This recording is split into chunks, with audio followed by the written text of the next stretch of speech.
တိတ်ထဲကသူရန်ကုန်မြို့ကောင်းကင်ရံကညုံမောင်အောင်ဆိုင်လာပြီးနောက်ဆုံးမှတော့မိုးတိမိုးပေါက်တွေနဲ့အတူရှုံးပြလိုက်ရပါပြီရေဒီယိုတွေကနေမုံတိုင်းသတိပေးချက်အတန်တွေကထွက်ပေါ်နေသလိုအိမ်ခေါင်မိုးကိုရိုက်ခတ်နေတဲ့လေပြင်းတန်တွေကလည်းတအုံအုံနဲ့ကြောက်မက်ဖွယ်ကောင်းနေပါတယ်ကျမအိမ်ခမ်းပရင်းပေါက်နာမှာထိုင်ရင်ဝါတတာဖြစ်နေတဲ့ပြင်ပလောကကြီးကိုငေးကြည့်နေမိတယ်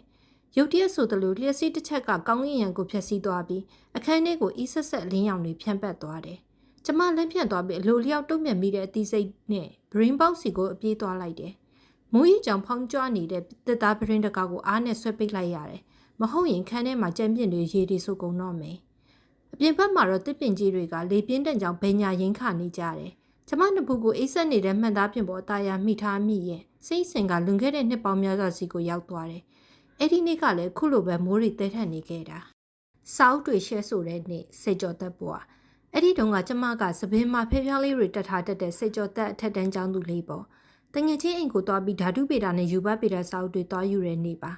ါအပြန်လမ်းမှာတော့ကောင်းကင်ကြီးကပြိုကျမတဲ့မိုးတွေရွာချပါလေရောစက္ကန့်ပိုင်းအတွင်းမှာပဲကျမတကူလုံးရွှဲရွှဲဆိုသွားခဲ့တယ်စူစူထိုင်းထိုင်းဖြစ်နေတဲ့ကျောင်းဝစ်စုံစိမ်းရောင်လုံးကြီးကခြေထောက်တွေမှာကတ်နေပြီးအဖြူရောင်အင်ကြီးကလည်းကိုယ်မှာကတ်နေပြီးဒါပေမဲ့ကျမအပူဆုံးကတော့စာအုပ်တွေပါစာအုပ်တွေကိုရေဘက်မှာအတင်းပိုက်ထားပေမဲ့စာမျက်နှာတွေကပျော့ဖက်ကုန်ပြီးကျမအတီချာမှတ်ထားတဲ့မှတ်စုတွေကလည်းမှိတ်ရွတွေပြန့်ကုန်တာကိုခန်းစားနေရပါတယ်။အိမ်ပြန်ရောက်ဖို့ကမိနစ်20လောက်လမ်းလျှောက်ရအောင်မယ်။မိုးချိုးပြစ်တန်တွေကကျမနင်းထားတဲ့မြေကြီးကိုတောင်တုန်ခါသွားစေတယ်လို့ပဲ။ကြောက်စိတ်နဲ့အေးစိတ်နဲ့တန်းကြောင်လမ်းပြီးမှာဈေးတွေငါတက်တဲ့ဝါတဲလေးတစ်ခုအောက်ထဲကိုကျမပြေးဝင်ခိုးလုံလိုက်မိတယ်။ကျမအဲ့ဒီမှာတုံတုံရရင်နဲ့ရက်နေရင်နှာခေါင်းဖျားကနေမိုးရည်တွေတစ်ဆက်ဆက်ကျနေခဲ့တယ်။အဖေမိတ်ဆွာနဲ့အဲ့လိုမှုန်တိုင်းထဲမှာတယောက်တည်းဖြစ်နေတာကိုတွေ့ပြီးကျမငိုချလိုက်မိတယ်။အဲ့ဒီအချိန်မှာပဲအရေးတစ်ခုအမြန်ပြေးဝင်လာတာကိုမြင်လိုက်ရပြီးလူတစ်ယောက်ကတဲလေးတဲ့ကိုဝုန်းကနေပြေးဝင်လာခဲ့တယ်။ကျမလက်မီဆူဆူဝါဝါအော်ဟစ်လိုက်မိတယ်လို့အဲ့ဒီလူကလည်းရုတ်တရက်လန့်သွားပြီးပြန်អော်တာပဲ။နောက်မှမအော်ပါနဲ့ကျေးဇူးပြုပြီးမအော်ပါနဲ့။သူကအမောတကောပြောရင်လက်နှစ်ဖက်ကိုတာယာမြှောက်ပြလိုက်တယ်။ကျွန်တော်တရေလည်းမဟုတ်ဘူးတခိုးလည်းမဟုတ်ဘူးဂတိပေးပါတယ်ဘာမှမလုပ်ပါဘူး။ကျမဆူရွှဲနေတဲ့လက်စွန်းနဲ့မျက်ရည်တွေကိုတုပ်လိုက်ပြီးသူ့ကိုသိချကြည့်လိုက်မိတယ်။သူကကျမတက်တစ်နှစ်လောက်ပိုကြီးမဲ့ကောင်လေးတယောက်ပါ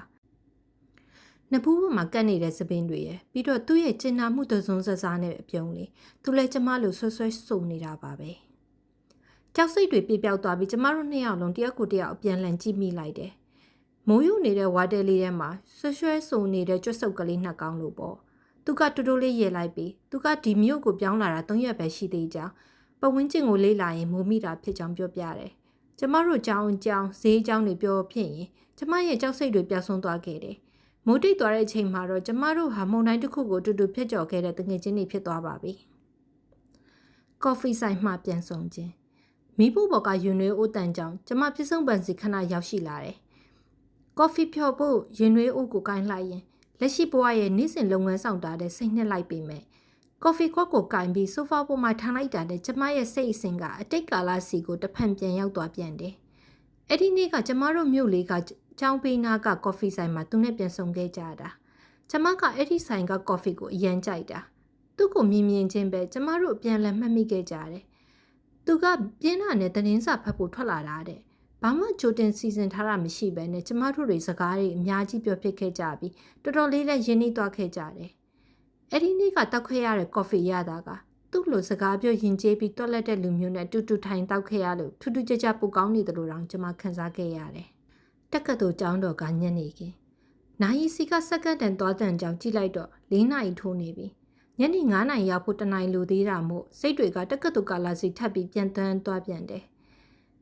အထက်တန်းကျောင်းပြီးတော့ကျမတို့တွေတက္ကသိုလ်မတူကြတော့ပဲတခြားမြို့မှာကျောင်းတက်တဲ့ကျမကတက္ကသိုလ်ကပြီးတဲ့အဆောင်ပြောင်းသွားလို့စုံဖို့ခရင်သွားခဲ့ကြတယ်။ဒါပေမဲ့တနေ့ညနေ4နာရီလောက်မှာကျမဘိုက်ဆာလိုဆက်တောက်တိုင်းကိုထွက်လာချိန်မှာတော့သူ့ကိုကျမတို့နဲ့ရက်ကွက်တူတဲ့ဒီမှာပဲကျောင်းတက်နေတဲ့သူ့တငယ်ချင်းတွေနဲ့အတူတွေ့လိုက်ရတယ်။သူ့တက္ကသိုလ်ကရန်ကုန်မှာမလား။သူဘလို့မြင်ရောက်နေတာပါလေ။သူဒီမြို့ကိုလဲလာရင်မြင်ရောက်နေတာများလား။ကျမအတွေးတွေမဆုံးခင်ကျမကိုမြင်သွားတဲ့ခဏမှာပဲသူ့မျက်လုံးတွေကတောက်ပသွားပြီးပြုံးပြလာတယ်။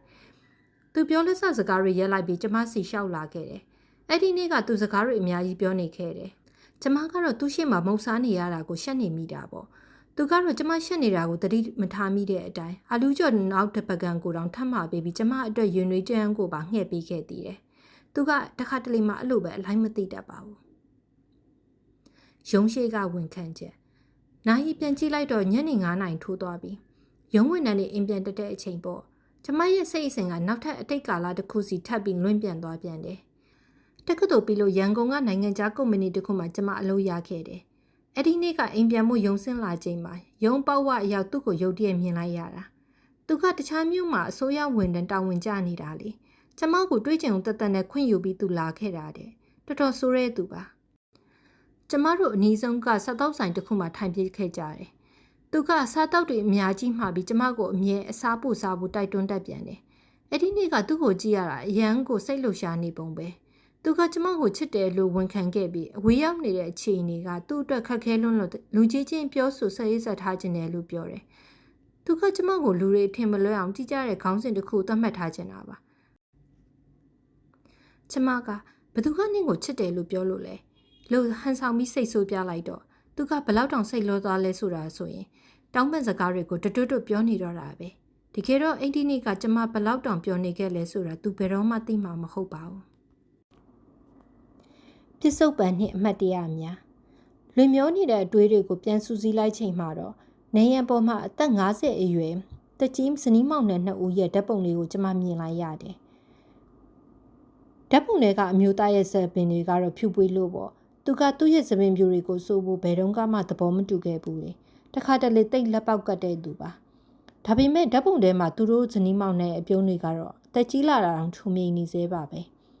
အကယ်၍သာသူအသက်ရှင်နေအောင်မယ်ဆိုလို့ရှိရင်မနေ့ဖြန်ဟာသူ့ရဲ့အသက်65နှစ်ပြည့်မွေးနေ့ပေါ့ဒါပေမဲ့သူကွယ်လွန်သွားခဲ့တာအခုဆိုရင်9နှစ်တောင်ရှိခဲ့ပါပြီခုတော့ကျမဟာလည်းအငိမ့်စားယူထားခဲ့တဲ့အမျိုးသမီးကြီးတစ်ယောက်ဖြစ်နေခဲ့ပါပြီဘဝတစ်လျှောက်လုံးမှာနောင်တရစရာတစ်ခုမှမရှိပါဘူးအကောင်းဆိုးတွေကြားထဲမှာအခက်အခဲပေါင်းများစွာကိုတူတူလက်တွဲကြော်ဖြတ်ခဲ့ကြတယ်လူတွေကတော့ကွယ်လွန်သွားတဲ့ခင်မွန်းအကြောင်းတွေးနေတာကိုအချင်းကြီးပဲလို့ထင်ကောင်းထင်ကြလိမ့်မယ်ဒါပေမဲ့ကျမအတွက်တော့သူကခင်မွန်းတက်တက်တင်မဟုတ်ပါဘူးသူကကျမရဲ့အခင်ဆုံးတငယ်ချင်းတစ်ယောက်လည်းဖြစ်ခဲ့ပါတယ်မိုးကတော့တဲထန်စွာရာသွန်းမြေရာသွန်းနေစေပါကျမလက်ထက်ကကော်ဖီကလေးကတော့အေးဆက်လို့သွားခဲ့ပါပြီဆက်တောက်လို့လည်းမဖြစ်တော့ပါဘူးလေကျမညမအိမ်နိုင်မှဖြင့်ခုတော့ကျမအထီးကျန်စွာနဲ့ဆိုဖာပေါ်မှာထိုင်နေခဲ့မိပေမဲ့ကျမရဲ့နှလုံးသားလေးကတော့နေထွက်နေစေပါသူမရှိတော့ပေမဲ့အကောင်းဆိုအမှတ်တရများစွာကကျမရှိမှကြံ့ရင်းနေစေပါပဲသူဟာကျမရဲ့ချစ်ဆုံးတငယ်ချင်းကျမရဲ့ငယ်ချစ်ဦးကျမရဲ့ခင်ပွန်းခုတော့ကျမရဲ့တသက်လုံးစာအတိတ်ထဲကသူပါပဲကျမကော်ဖီခွက်ကလေးကိုချလိုက်ပြီးမှောင်စားပြုတ်နေတဲ့ကောင်းဝင်ကြီးကိုကြည့်ရင်တာယာတက်ပင်ချလိုက်မိတယ်ကျေးဇူးတင်လျက်